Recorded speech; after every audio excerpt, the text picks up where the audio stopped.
오직 예수님 사랑하고 축복합니다. 같이 한번 합시다. 복된 대한민국.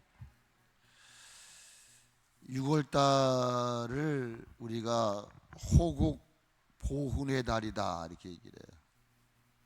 이 말은 나라를 지키고 나라를 위해서 힘쓴 사람들의 공훈, 그 애쓰고 수고한 것들에 대해서 보답하자, 그런 달이 6월달입니다. 우리가 나라를 지키고 나라를 위해서 힘쓴 사람들을 위해서 보답하는 삶이 뭘까를 생각해 봅니다. 그것은 오늘보다 내일을 염려해야 됩니다. 내일을 염려하지 말라고 그랬지만 이 말은 앞으로 우리의 손자 손녀들이 살아갈 이 땅이 어떤 나라가 돼야 되겠까, 이거에 대해서 고민해야 된다 그 말이에요. 그래서 이 호국 보훈의 달은 나라의 미래를 염려하고 또 나라를 위해서 생명을 바친 이들을 마음속으로 깊이 생각하는 그런 달이지요. 6월 6일은 잘 아시는 대로 현충일을 보냈습니다. 그리고 오늘 집사님이 기도하셨던 대로 6월 25일 내일 모레 화요일 날은 이 땅에 6.25 전쟁이 일어난 지 74주년이 되는 그런 뜻있는 날입니다. 저는 먼저 하나님께서 이 대한민국이라고 하는 거대한 나라가 폐허 속에 있었어요. 저는 6.25에 태어나지는 않았습니다. 그러나 역사적으로 보게 될 때에 진정 우리나라에 전쟁이 있었던 건 사실입니다. 저는 경험을 안 했지만 우리 아버지 어머니 시대들, 여기 74세 이상은 다 6.25를 경험하셨다 그런 얘기입니다. 그런데 경험해 보지는 않았지만은 우리 대한민국은 분명한 폐허 속에 있었어요. 가난 속에 있었어요. 저도 54년생이기 때문에 제가 불과 조금 저가 했지만 초등학교 다닐 때는 옥수수죽, 그걸 무슨 죽이라고 그러죠? 꿀꿀이 죽이라고 그러나요? 그리고 그렇게 카스테라 같은 게 있었어요. 껐떡하시는 분은 아시는군요. 또 가방도 없어가지고 이렇게 끈 같은 걸로 해서 그렇게 다녔어요. 요즘 이 이야기를 하면은 요즘 아이들은 덜레덜레 아니라고 부정할 수 있어요. 근데 정말 그렇게 살았습니다. 그런데 오늘 우리나라가 얼마나 좋은 나라입니까? 제가 가끔 이야기를 해요. 외국 나가 보신 분들은 알아요. 우리나라만큼 좋은 나라 없습니다. 팔이 안으로 굽는다 그래서 내가 한국 사람이니까 그렇게 얘기한다라고 말할지 모르지만 아닙니다. 제가 미국 뉴욕을 가봐서도요, 지하철 들어가고 하는데요, 우리나라만큼 깨끗하게 잘 된 데가 없어요. 화장실이요, 호텔급입니다. 호텔급. 아마 외국을 다녀보신 분들은 알 것입니다. 그러면 이런 가난과 폐허 속에 있었던 나라를 하나님이 지키셨다는 거예요. 이걸 여러분이 부정하든 긍정하든 간에 제가 예수님을 믿고 목회자가 돼서 깨달은 사실은 그거예요. 하나님은 대한민국의 요새가 되어주셨고 산성과 힘과 방패가 되어주셔서 오늘의 대한민국을 존재케 하셨어요. 가난한 나라를 부유한 나라로 바꿔주셨어요. 여러분, 대한민국이라는 나라를 알 수 없는 나라였어요. 근데 세계의 10위를 이제 가까워요. 이런 부강한 나라를 만들어주신 하나님 앞에 제가 할 수 있는 것이 있다면은 그저 감사합니다 외에는 다른 단어가 없더라고요. 그러면서 저는 이 시대를 살아가고 있는 다른 사람은 모르겠어요. 오늘 구원받은 하나님의 사람들, 구별된 사람들, 성도라고 하는 말은 하기오이, 구별됐다 그 말이에요.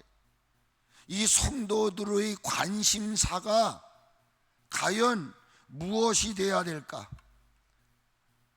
구원받은 하나님의 사람들이 대한민국을 우리 하나님이 요새가 되어주시고 산성, 심, 방패가 되어주셔서 이렇게 부강한 나라, 좋은 나라를 만들어 주셨구나 라고 내가 고백을 한다면, 내가 살고 있는 이 나라가 어떤 나라가 되어야 될 것인가 한 번 정도는 생각을 해봐야 한다 그 말입니다. 저는 목사가 된 게 얼마나 감사한지 몰라요. 목사가 안 됐더라면은 이 대한민국의 실정도 몰랐죠. 지금요, 좌파 우파 싸우는 이 꼴을 보십시오. 저는 정말 철저한 교육을 받았어요. 대한민국이 어떤 나라고 하는 것을 목사를 통해 다시 깨달았어요. 그래서 저는 목사로서 대한민국에 살고 있는 모든 이들의 마음속 깊은 곳에 내가 두 발을 딛고 살고 있는 대한민국, 다시 얘기하면 나의 조국, 나의 나라가 어떻게 하면 복된 나라가 될 수 있을까? 어떻게 하면 복된 대한민국이 될 수 있을까? 이런 마음으로 충만해야 한다고 생각을 합니다. 복된 나라가 되기 위해서 한 사람을 소개합니다. 프랑스 사람인데 토크빌이라는 사람이 있어요. 토크빌. 이 토크빌이라는 사람이 미국을 방문하고 돌아가서 다음과 같은 글을 남겼답니다. 나는 미국의 위대성을 발견하려고 애썼다. 그러나 미국의 항구, 비옥한 토지, 광산이나 상업에 번창하고 있는 곳에는 그 미국의 위대함을 발견할 수가 없었다는 것입니다. 그런 토크빌이 미국의 한 교회에 들어가 목사님의 설교를 듣게 됩니다. 그래서 글은 이렇게 남겼어요. 미국의 한 교회에 들어가 목사가 외치는 정의로운 설교를 듣기 전까지는 미국의 위대한 힘을 발견할 수 없었다, 이렇게 얘기를 해요. 그러나 이제 말하거니와 미국은 위대하다. 그 이유는 미국은 선하기 때문이다. 만약 미국이 그러한 선함을 계속 간직한다면 미국은 영원한 위대한 나라가 될 것이다. 이렇게 글을 남겼습니다. 여러분, 한 나라의 위대한 힘은 어디로부터 온다고 생각하십니까? 그들이 가진 경제력입니까? 혹은 군사력일까요? 결코 경제력이나 군사력에 있지 않다고 하는 것이 하나님의 말씀이 주는 답인 것입니다. 제가 시간이 없기 때문에 그 미국의 부강한 나라가 지금 계속 내리막을 얻고 있어요. 그러나 그런 와중 속에서도 이 미국이 그 영원한 위대한 나라가 될 수 있다라고 하는 그런 예측을 하는 것은 뭐냐면 그 나라가 선하기 때문이라는 것입니다. 군사력이 아니에요. 경제력이 아니라는 것입니다. 이것은 성경이 답해주고 있는 것이죠. 오늘 저와 여러분이 읽은 말씀에 많은 군대라고 말합니다. 용사가 힘이 센다 할지라도 중요한 것은 뭐예요? 부정형을 씁니다. 군대로 구원할 영이 없고 용사가 힘이 세도 스스로 구원하지 못한다, 그런 얘기. 구원하는 데는 군마도 헛되고 군대가 많아도 능히 구하지 못한다는 얘기예요. 이 말씀은 여러분이 잘 아시는 다윗의 고백에 기초를 하지 않았을까라는 생각을 해봐요. 사무엘상 17장 47절을 보게 되면 다윗이 골리앗 앞에 나갈 때에 이런 고백을 합니다. 여호와의 구원하심이 칼이나 창에 있지 않다. 나는 이 무리들에게 이것을 알게 할 것이다. 전쟁은 여호와께 속한 것이다. 그가 너희를 우리의 손에 넘겼다 그랬어요. 그는 투구도 없었습니다. 갑옷도 방패도 칼도 없었습니다. 오직 그가 가지고 갈 수 있었던 무기는 물맷돌 5개, 막대기밖에 없었습니다. 그러나 사신 하나님의 능력을 믿고 나갈 때에 골리앗을 무너뜨린 줄 믿으시기를 바랍니다.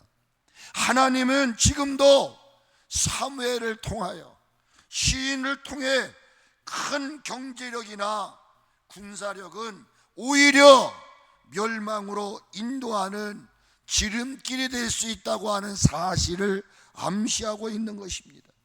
진정 힘 있는 나라, 강한 나라, 어떤 나라입니까?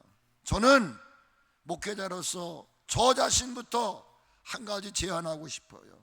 먼저 정부와 국민이 정직하고 선해야 한다는 사실인 것입니다. 정부나 국민이 정직하지 않고 악을 행하는 나라는 망하게 되어 있어요. 그러므로 비록 작은 나라이지만, 우리가 열세하지만 우리가 정직하게 선을 행하게 되면 하나님은 대한민국을 절대로 버리지 않을 줄 믿습니다. 여기 정직하다는 말은, 선을 추구한다는 말은 다른 말이 아니에요.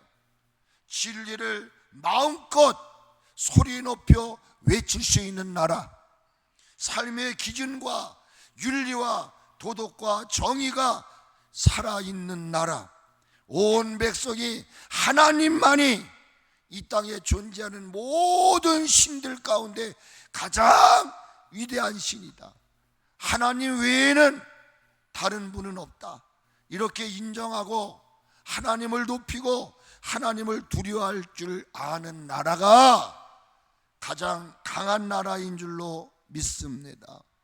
진정으로 자신이 속한 나라가 강한 나라, 멋있는 나라가 되기를 소망하는 이들의 마음속 깊은 곳에는 자신이 살고 있는 나라와 내가 살고 있는 지역이 부강한 나라, 부강한 선진국이 되는, 우리 기흥구에도 이 상갈동이 어떤 지역보다 더 멋있는 지역이 되기를 위해서 날마다 비전을 가지고 그렇게 살아가는 것입니다.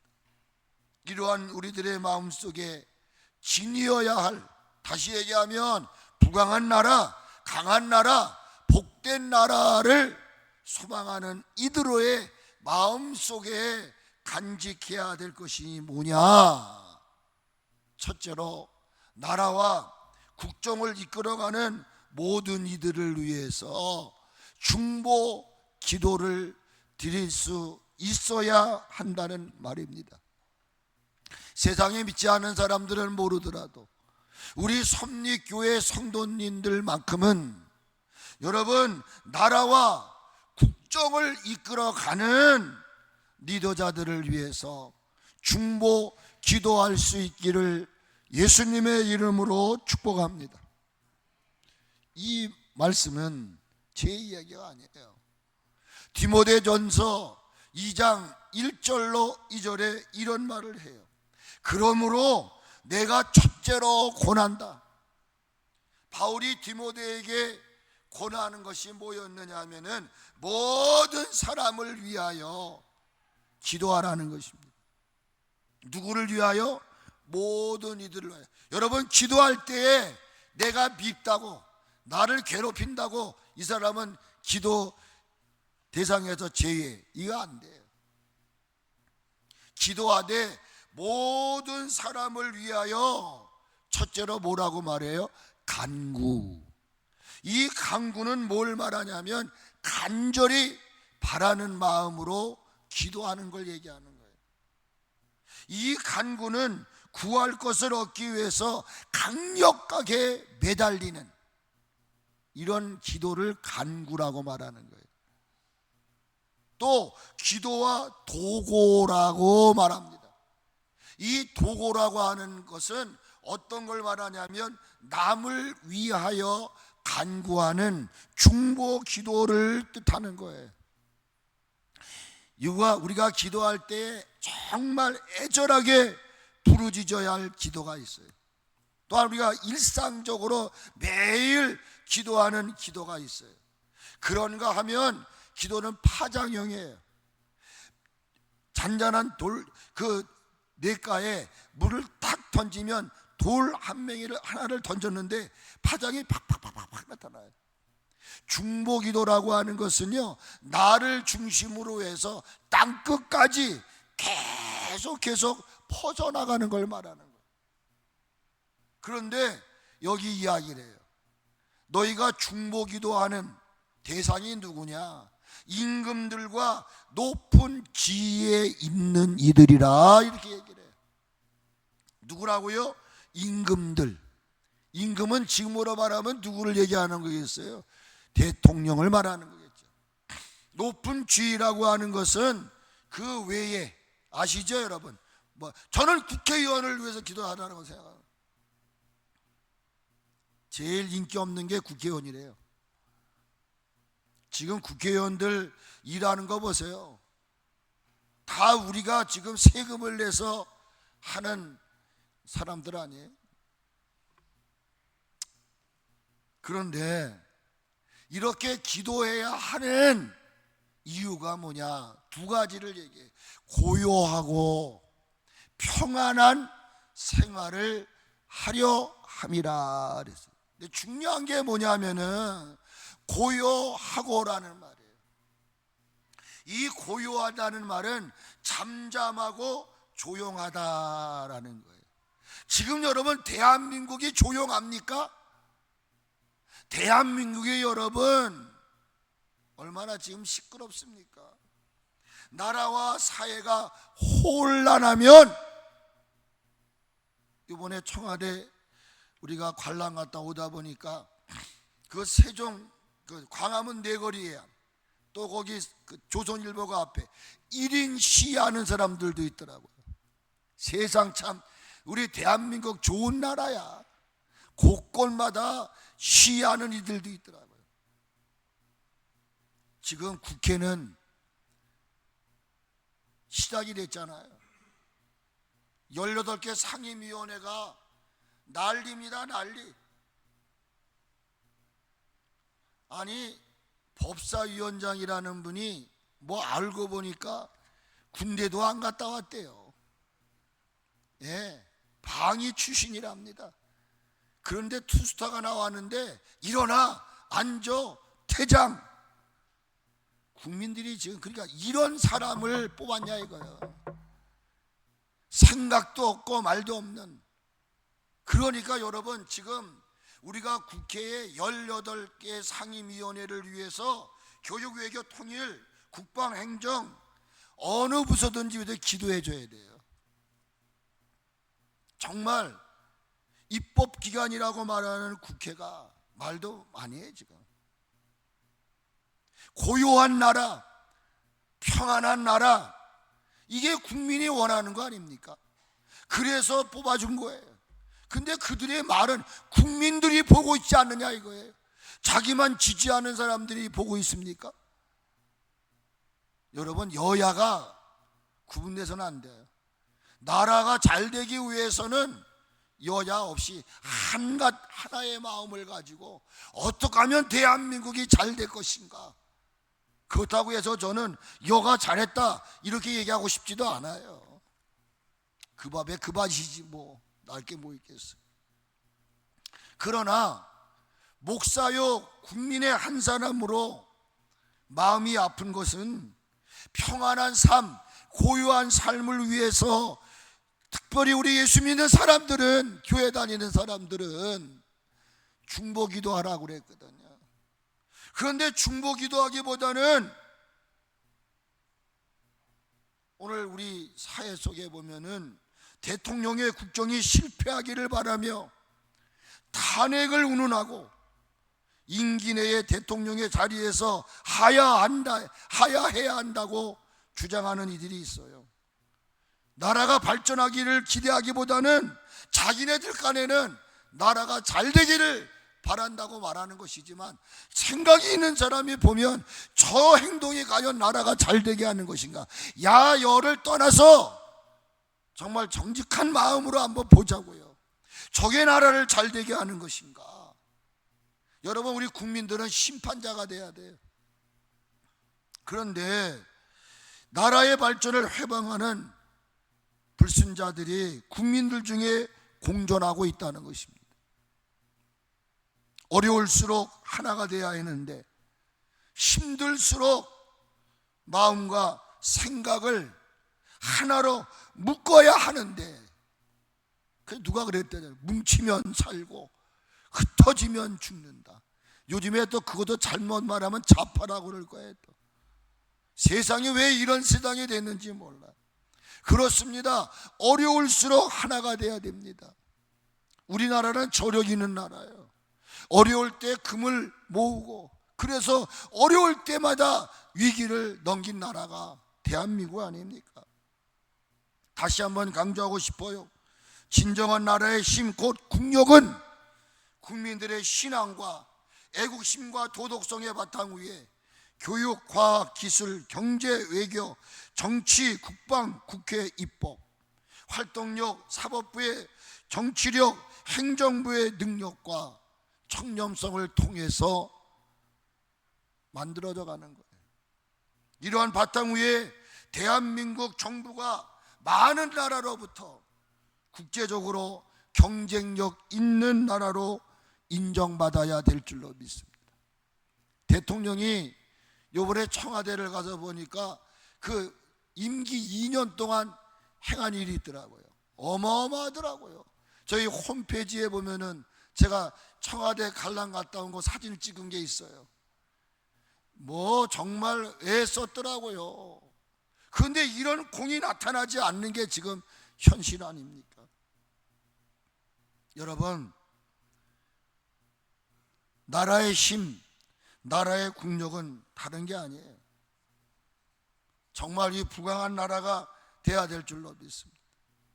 뿐만 아니라 국민들 한 사람 한 사람의 질서 있는 삶이 저는 국력이라고 생각합니다. 폭력, 불법 시위 등 국가 이미지를 손상시키는 것은 국력을 약화시킬 뿐이라는 사실을 기억하시고, 우리 섭리교회 성도들은 직장에서 막 파업하면 하지 마세요. 그냥 뒤에서 기도하세요. 거기 뭐 띠두르고 막 깃발 들고 그런데 앞장서지 마시라고요. 여러분, 그저 어려울 때는 우리는 기도해야 될 줄로 믿습니다. 그래서 국민 한 사람 한 사람이 질서 있는 삶을 살려는 그 자체가 국가의 힘이 될 수 있다, 그런 말이에요. 또한 예절과 예의가 있는 삶이 국력의 하나의 힘이 될 수가 있어요. 요즘에 보면은 엘리베이터, 전철, 버스 안에서 큰 소리 치고 전화하고, 요즘 젊은 사람들이 왜 그렇게 버르장머리가 없습니까? 막 노인들한테 욕하고, 뭐 엘리베이터, 무슨 뭐 지하철 안에서도 여러분 유튜브에서 그런 거 보잖아요. 이 예의와 예절이 무너진 시대. 그래서 우리 그리스도인들은 빛과 소금의 역할을 해야 된다는 거예요. 예의 예절이 없는 것은요, 이건 후진국 사람들이나 하는 행위입니다. 저는 목회자로서 우리가 이런 질서 있는 삶, 예의와 예절이 있는 삶, 더 나아가서는 여러분 정말 아까도 얘기한 대로 모든 면에 하나가 돼야 돼요. 그러는 가운데 진정한 그리스도인들에게는 이 진정한 힘은 하나님이 우리에게 주시는 은혜다라고 하는 사실을 깨달아야 된다고 저는 생각을 합니다. 그런데 대한민국을 사랑해 주신 그 하나님의 은혜, 여러분, 이런 여러 가지 지금 제가 그런 그 외부적인 걸 얘기했어요. 뭐 질서 있는 삶, 예절과 예의, 이런 삶의 토대 아래, 그걸 안에 여러분들이 먼저 하나님의 은혜를 힘입어야 된다는 거예요. 근데 그 은혜는 뭐냐? 하나님이 이 나라를 사랑하셨다는 거예요. 사랑하셨다. 여러분, 다른 은혜보다도 하나님이 이 대한민국을 사랑하셨다는 것만큼은 여러분 감사하셔야 돼요. 그래서 하나님의 은혜는 대한민국을 구원하시고자 하는 사랑의 열심으로 시작하셨다는 것입니다. 그 출발은 대한민국을 사랑하셔서 불무지와 같은 대한민국이라고 하는 거대한 밭에 선교사님들을 통해서 복음의 씨앗을 뿌려 주셨다는 것입니다. 요즘 한간에 문제가 되는 게 있어요. 의료 파업 아닙니까? 여러분 아시죠? 히크라테스라고 하는 선서, 의사 선생님들이요, 국민들의 생명을 담보로 해서 행하지 말아야 할 일을 행하고 있어요. 그래서 저는 오늘 이 선교사님 가운데 1884년 9월 20일 조선에 의사가 없다고 하는 소식을 듣고 미국의 국장로교회 파송을 받은 호레스 알렌이라는 의사가 대한민국에 입국을 합니다. 그때가 갑신정병 때였습니다. 그때에 민영익이가 칼에 찔려 죽게 되었을 때에 이 알렌 의사라고 하는 분이 치료를 해서 살려냈어요. 그래서 고종 황제가 이 알렌을 신임하게 되었던 것입니다.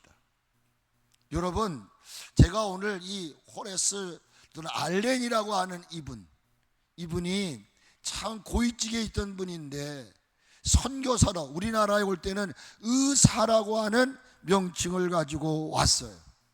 그래서 제가 이 알렌의 위대한 우리나라 병원을 향한 계획이 있었어요. 제가 이걸 아침에 제가 사실을 한번 알려드려야 되겠다 싶어서 한번 올려달라고 그랬어요. 제가 읽어드리겠습니다. 이 알렌이라고 하는 사람이 우리 한국 땅에 와서 근대적 병원을 설립하고자 하는 계획이 있었어요. 왜 그러냐면 그 당시만 해도 조선의 의료 서비스 수준이 바닥을 쳤습니다. 당시 사람들은 한의학으로만 처방을 받았어요. 이것도 우리로 말하면 부유한 사람들이나 한의학으로 치료를 받을 수 있었죠. 근데 그 당시 우리나라는 가난한 나라였습니다. 몇몇 외에는 돈이 없어서 지금도 저 외국 아프리카 같은 데 보십시오. 병이 걸렸는데 뭘 하죠? 무속인들을 찾아가는 경우가 많아요. 우리나라 실정이 그렇다는 것입니다. 그래서 돈이 없는 사람들이 병이 들게 되면 미신이나 무속에 빠져드는 경우들이 있었어요. 이것이 비일비재하게 일어났습니다. 이런 것을 본 알렌은 조선의 처참한 의료 수준을 보고 병원을 세워야 되겠다고 결심을 하고 아까 말씀드렸던 고종 황제에게 의료 시설, 병원을 건설할 계획을 올립니다. 그 내용이 이거예요. 한번 올려줘 보세요. 제가 읽어드릴게요. 본인은 미국 시민으로서 조선인을 위하여 본인이 할 수 있는 모든 일을 하고자 합니다. 만약 조선 정부가 본인에게 병원 설비를 갖추어 준다면 서양 의술로서 환자들을 치료하고 부상병정들에게 요양처를 제공함으로써 그 은혜에 보답하고자 합니다. 이와 같은 병원 시설을 갖추게 된다면 이는 장차 조선 청년들에게 서양의학, 지금 우리로 말하면서 의과대학 얘기하는 거죠, 및 공중의생학을 가르치는 교육기관이 될 것입니다. 미국에는 도시마다 한두 개의 병원이 있습니다. 서울에도 병원 1개 정도는 개설해야 하며 최소한 비용으로도 1개 정도의 병원을 개설 운영할 수 있을 것입니다. 본인은 조선정부의 배려로 이 일을 주관하여 경영하되 이에 대한 보수는 청구하지 않겠습니다. 다만 본인에게 절실히 필요한 것은 좋은 장소의 대형 한옥 한 동과 매년 병원 운영에 소요되는 경산 비용을 제공해 주는 것뿐입니다. 서울에서 이러한 병원을 설립한다면 이는 조선 왕실 병원이 될 것입니다. 그래도 조선 백성이 병이 들면 이곳에 와서 진료를 받게 될 것이며, 이렇게 되면 일반 백성들은 대근주의자애로운 처사에 더욱 존경하고 흠모할 것입니다. 이게 계획안이었어요. 병원을 세우고자 하는 계획안을 황제에게 올려요. 그런데 민영익의 사례를 본 고종은 서양의학의 유용성을 인정을 합니다. 그리고 알렌에게 병원 설립을 승인하게 되었어요. 그렇게 해서 조선의 최초의 서양식 병원이 만들어진 것입니다. 이 병원의 이름은 퀴즈, 일반 백성의 병을 널리 치료하라고 하는 의미로 광해원이라고 하는 병원을 세웠어요. 그게 어디지요 지금? 아세요? 세브란스. 이 강해원이라고 하는 이것이 바로 여러분 그 연세대 캠퍼스에 있는 세브란스 병원, 이 역사를 보면은 거기서 시작이 돼서 전신과 같은 것이에요. 전신과 같은. 이 얼마나 놀라운 일이었습니까? 아무것도 없는 이 땅에, 그래서 의사들이 지금 존재하고 우리가 지금 건강한, 여러분 중국 사람들이 제일 부하는 게 뭔지 아세요? 대한민국의 의료입니다. 의료. 마음껏 치료받을 수 있는 거. 근데 이게 요즘에 잘못된 사람들이 많아가지고 5월 20일인가부터 여러분 병원에서 하는 일이 있었죠. 설권사님을 지금 뭐 경험해 보시는지 긍정하시는 것 같아요. 뭐예요? 전에는 신분증 없이도 갔어요. 근데 그 일을 왜 하느냐? 본인이 아닌데 와서 그냥 받고 하는 거예요. 참 우리나라 좋은 나라, 이 알렌이라고 하는 사람을 통해서도 여러분 알 수 있잖아요. 또 하나가 누구입니까? 언더우드 선교사님입니다. 이 언더우드, 제가 이 여러분들 집에 가셔서 이 알렌이라고 하는 선교사님 책을 한번 읽어보세요. 최초에 우리나라에 와가지고 호랑이에 물려가지고 팔이 잘렸어. 팔이 썩어가는 사람을 이 알렌 선교사가 치료를 해서 본쳐줘요. 놀라운 일입니다. 이게 이 치료를 통해서 우리나라의 의학이 발달된 거예요. 또 한 가지는 언더우드 선교사님의 기도문을 소개하려고 합니다. 주여, 지금은 아무것도 보이지 않습니다. 우리나라에 와서 쓴지. 주님, 메마르고 가난한 이곳 조선 땅, 나무 한 그루 시원하게 자라오지 못하고 있는 이 땅에 저희들을 옮겨와 심으셨습니다. 그 넓고 넓은 태평양을 어떻게 건너왔는지 그 사실 자체가 기적입니다. 지금은 아무것도 보이지 않습니다. 보이는 것은 그저 고집스럽게 얼룩진 어둠뿐, 어둠과 가난과 인습에 묶여있는 조선 사람뿐입니다. 그들은 왜 묶여있는지도 고통이라는 것도 모르고 있습니다. 고통을 고통인 줄 모르는 자에게 고통을 벗겨주겠다고 하면 의심부터 하고 화를 냅니다. 조선 남자들의 속셈이 보이지 않습니다. 이 나라 조정의 내심도 보이지 않습니다. 가마를 타고 다니는 여자들을 영영 볼 기회가 없으면 어쩌나 합니다. 조선의 마음이 전혀 보이지 않습니다. 그리고 저희가 해야 할 일이 전혀 보이지 않습니다. 그러나 주님, 순종하겠습니다. 겸손하게 순종할 때 주께서 일을 시작하시고 그 하시는 일을 우리들의 영적인 눈으로 볼 수 있는 날이 있는 줄 믿나이다. 믿음 바라는 것들의 실상이요 보지 못하는 것들의 증거이라고 하신 말씀을 따라 조선의 미래의 앞날을 볼 수 있게 됨을 분명히 믿습니다. 지금은 우리가 황무지 위에 맨손으로 서 있는 것 같사오나 지금은 우리가 서양 귀신, 양 귀신이라고 손가락질 빨고 있사오나 자녀들이 우리의 영혼과 하나인 것을 깨닫고 하나님 나라의 한 백성, 한 자녀임을 알고 눈물로 기뻐할 날이 있음을 믿나이다. 지금은 예배드릴 예배당도 없고 학교도 없고 그저 이곳 모든 사람들로부터 경계의 의심과 멸시와 천대함이 가득한 곳이지만 이곳이 멀지 않아 은총의 땅이 되리라는 것을 믿습니다. 주님, 오직 제 믿음을 붙잡아 주옵소서. 아멘. 언더우드 선교사님이 이 땅에 와 이 조선 땅을 바라보면서 한 것이죠.